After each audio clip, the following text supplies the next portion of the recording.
कर्मचाऱ्यांना भारतीय स्टेट बँकेच्या नावाने फसवणूक करणाऱ्या कर्मचाऱ्यांना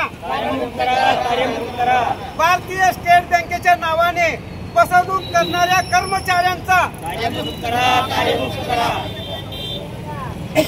मी विजयकुमार वासुदेव अंकम यापूर्वी अनेक वेळा आम्ही धरणे आंदोलन केले असता कोणत्याही शासकीय अधिकृतपणे कोणत्याही प्रकारचं दखल घेण्यात आलेला नाही। त्यानुसार अनेक तक्रारी ग्राहक मंच येथे दाखल केल्या असता एका तक्रारीमध्ये ग्राहक मंचने निकाल दिलेला आहे।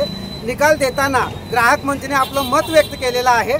भारतीय स्टेट बँक सारख्या राष्ट्रीयकृत बँक SBIचे 3 अक्षर हे खाजगी कंपन्यांना वापरण्यासाठी देणे हे अयोग्य असल्याचे त्यामध्ये नमूद केलेलं आहे।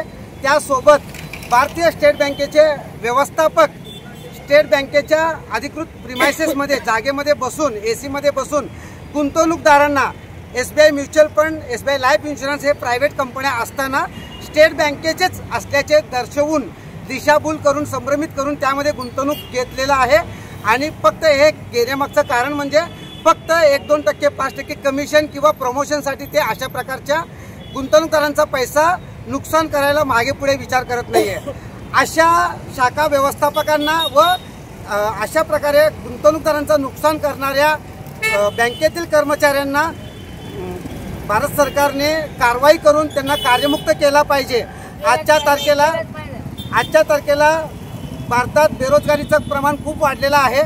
अशा लोकांना कामावरून कार्यमुक्त करून नवीन जे आज बेरोजगार आहे असे अनेक टॅलेंटेड लोक आहेत त्यांना रोजगार द्यावे। फसवणूक करणाऱ्या स्टेट बँकेतील अधिकारी जर काही सांगत असेल कोणताही नागरिकाने व्यवस्थापकाने सांगितलेले फक्त तोंडी विश्वास न ठेवता कागदोपत्री पूर्ण सविस्तर माहिती घेऊन अभ्यास करून मगच गुंतवणूक केला पाहिजे।